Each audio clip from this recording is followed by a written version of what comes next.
Okay, so up on the screen, anybody know what that is? And honestly, all I was looking for was just angle for now. What is an angle? Degrees. Okay, we have something with degrees in it.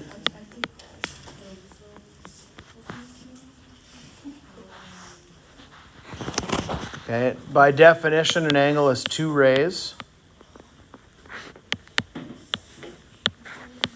that share a same start point. Okay, that's kind of the definition of an angle. That starting point is also has got its own name, and it's called a vertex. So if it ever asks you what's the vertex of the angle, it's the where the two rays come together. Okay? Then the rays themselves in an angle are called sides. Okay, so if they're looking for the sides of it or the vertex of it, for instance, if it says what's the vertex, you just say it's point B. If they're looking for the sides, then you could say it's ray BA or ray BC. But that's what an angle is made up of.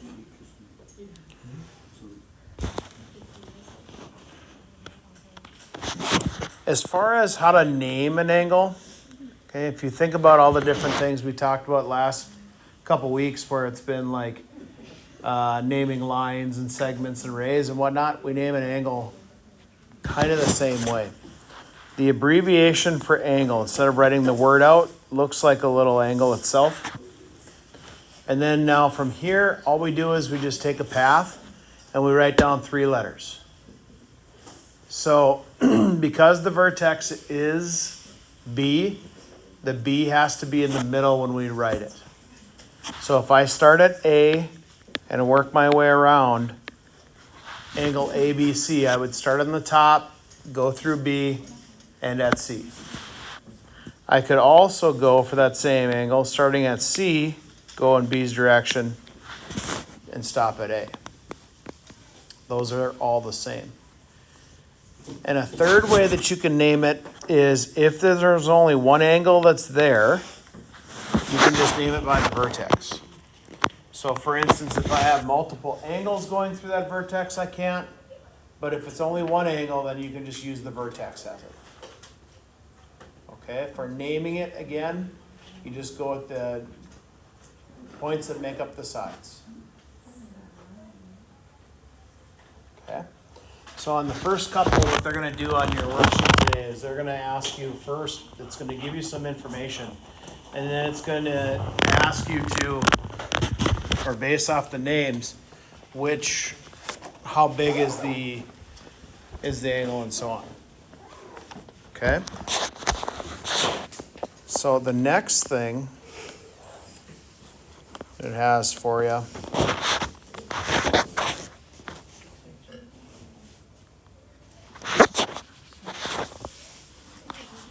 is it has a picture of a protractor. And again, the protractor is the one where it measures angles. Compass is the one that draws arcs. So a protractor is like a ruler. It's used to measure things. And so what it's going to ask you to do on the first couple problems, it's going to say find the measure of angle AOB. And so when you look at where AOB is, what you'd do is you'd start at A, go to O, and end at B. You're this angle right here. And that's the way that works. Now, on a protractor, you have 2 sets of numbers. You have the outside set and you have the inside set. And it depends on where you come from. If you go from A through O and end at B, you're going to use the outside set of numbers because this is what the interior of the angle would be. So if I count, or if I look at my protractor, it ends up going all the way to what angle? What angle does this stop at? 50. So the measure of angle AOB is a 50-degree angle. Okay. To give you another one, if I went from B to O to D, so it will say the measure of angle BOD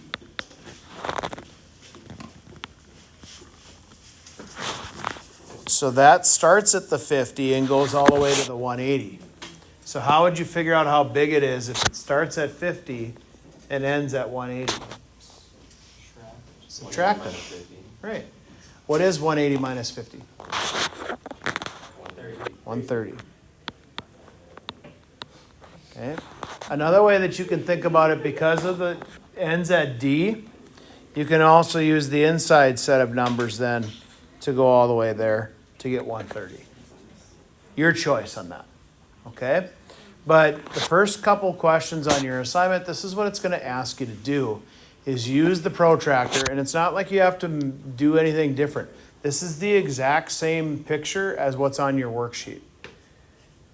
What I would suggest that you do, like when you figure out what angle you're doing, like I did it in color, I would make sure, like, kind of trace the angle so you know which one you're looking for. Okay? That helps. Then the second part to that is going to ask you to classify it.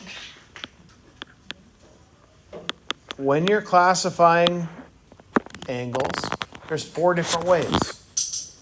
One of them, Cole already said, acute. An acute triangle or acute angle is an angle that's less than 90 degrees. So if it's less than 90 degrees, we are an acute angle. So angle AOB, we would have classified that as an acute angle because it's less than 90. A right angle, which we've already kind of talked about before, equals 90 degrees. If you have an angle that equals 90 degrees, you are a right angle. The next one, if you are greater than 90,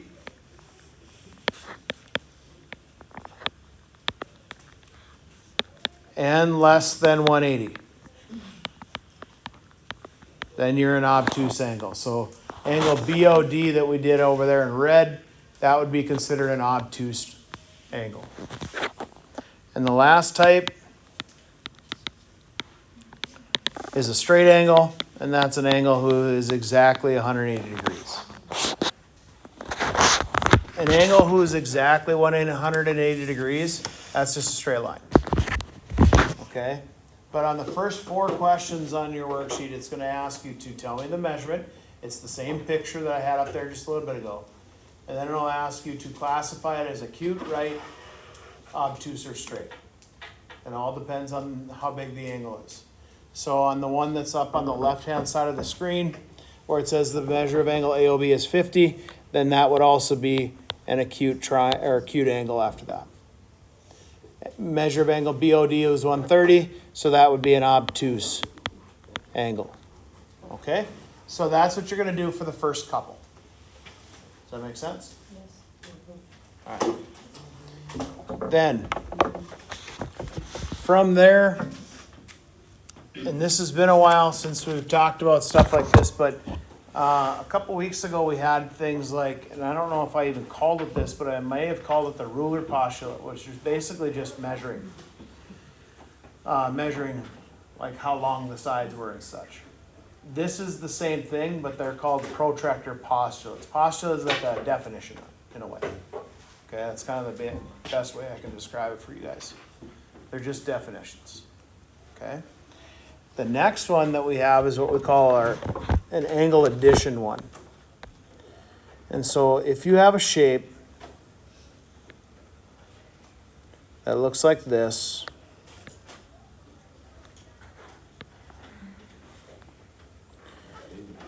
and I put that this is E, F, G, and H, and I tell you that the measure of angle EFH was equal to 150, and I tell you that this is 82. The directions are going to say find the measure of angle GFH. So that's what we're going to be trying to figure out. So use what they gave you. They give you EFH is 150, which means E to F to H, so all the way, is 150 degrees. Then they also gave us in the picture E to F to G is 82. So they gave us this side. How are you going to figure out the other piece?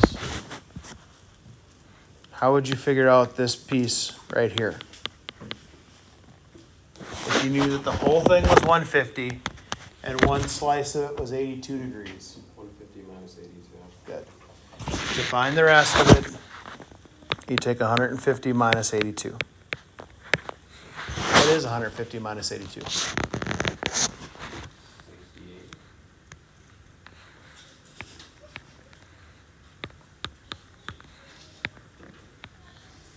Good job. 68 degrees.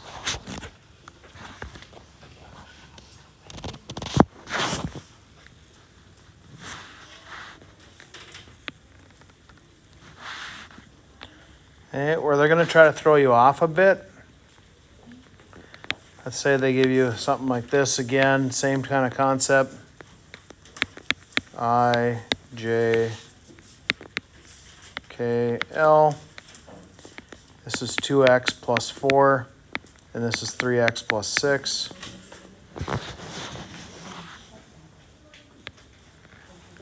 And the whole thing is 140 degrees. So the measure of angle IJL was 140. It might ask you to find x. And it also might ask you to find the measure of angle, not J, the measure of angle KJL. So the thing that's different about this one is yes, they give you some numbers, but not all of them. Okay, and what they do is they do it a little bit differently. You're going to have to do a little bit of algebra in here. Not a whole lot, but a little bit for this one. So if this whole thing goes all the way here is 140 degrees, and this part gives me 2x plus 4, and this part is 3x plus 6, just like Cole did kind of on the last one, he subtracted, but this time we're not going to subtract because we want to find x. We are going to add them, and that's where what we call the angle addition postulate comes into play. If you add two angles together, you'll get a bigger angle, is basically what it's saying. So 2x plus 4 plus 3x plus 6 should equal 140. So what do I do to solve this once I get it this way?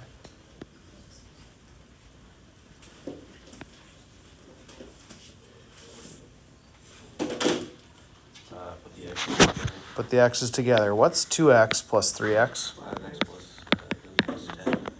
5x plus 10. Good. Subtract 10 to the other side. So it's 5x equals 130. Subtract 10 to both sides.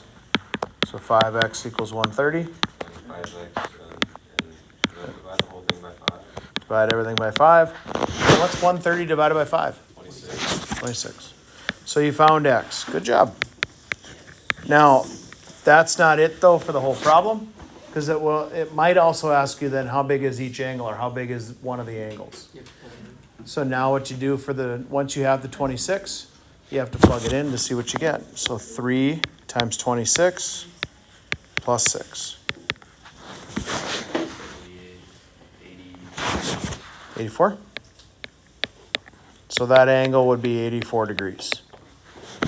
And then if it honestly asked you the other one, once you found the 84, could you take 140 minus that 84 to get the other side? You certainly can. So that's angle addition. That's where you're finding different measures in order to come up with your answers. And the last thing that we're going to talk about in here today anyway is the word congruent.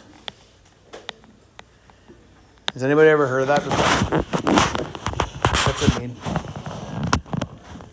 Don't remember? Okay, that's all right if you guys don't. Congruent is kind of the easiest thing I can tell you is it's the same. Like congruent shapes or congruent figures would be that they are the same figure, the same size, same everything. So because our school is new, all of our whiteboards are congruent because they're all the same size. They didn't make them any bigger or smaller. Okay, so when you think about that, congruent means the same. Again, us math people don't like to write words. So the symbol for congruent has an equal sign with a little wave on top of it. So if you ever see that symbol, that means that they are congruent to each other. So like if I were to have angle ABC is congruent to angle DEF, what we're saying there is they are the same, they look the same. They're the same size, they're the same everything, okay? So like if ABC was 60, then DEF would also be 60, and so on.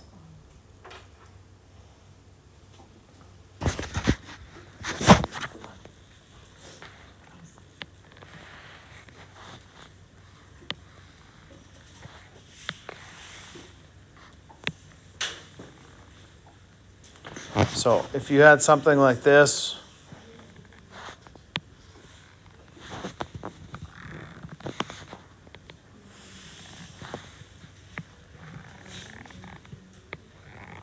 hopefully your lines are a lot straighter than mine. Okay, but if it was something like that,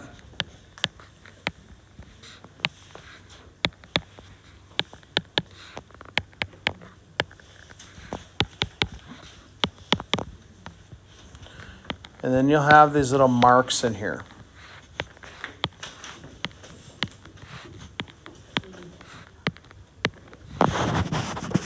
Okay. These little marks up there, the ones that are all the same.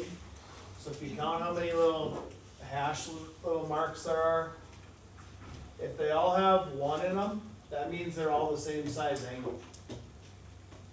Okay, so if it's 1, that means all 6 of those angles are all the same. You see where this one has 2? This one's marked, that one's marked that way, and that one's marked that way? These 3 are the same. Okay? And so what it's going to do on the assignment is it's going to tell you things like angle BAC is congruent to what other angles? And so if it helps, when you trace that along, if you were to trace along BAC, so B to A to C is right there. What's another angle that's the same as BAC? DEF, right. So then your answer would be angle DEF. What's another one? HGI. Okay. And then it might ask you to do something like this where it might say, now come up with an angle that's congruent to ABC.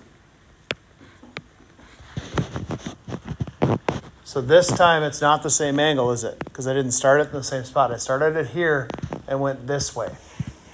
How many markings if I go from A to B to C? How many markings are in the angle on the inside? 1 of them? So now give me another one that has 1.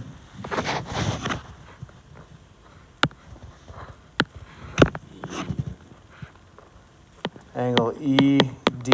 F would be congruent to it. What's another one? What? GHI?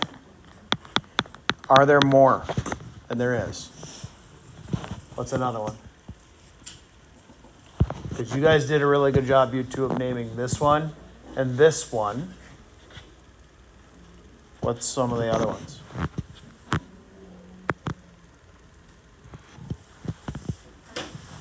So this is the one I'm looking at. That's the one that I want. You gave me this one, which is right, but there are more that have one single marking. What's another one that has a single marking?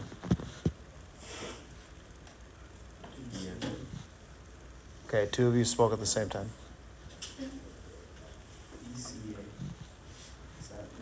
E to C to A.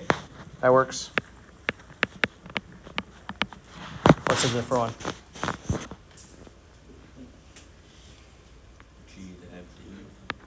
G to F to E. Good. And the last one will help you out. HIG. HIG. As long as it has a single marking. Again, if I told you how big those single markings were, if I told you they were both 40, or the single marking was 40 degrees, would they all be 40? The ones that have single markings. Oh, yeah. Yeah, then they would all be 40. Okay? If I told you that this was 100 up in the top corner, would the double markings all be 100 too? Yeah. What do you think? Does that make sense?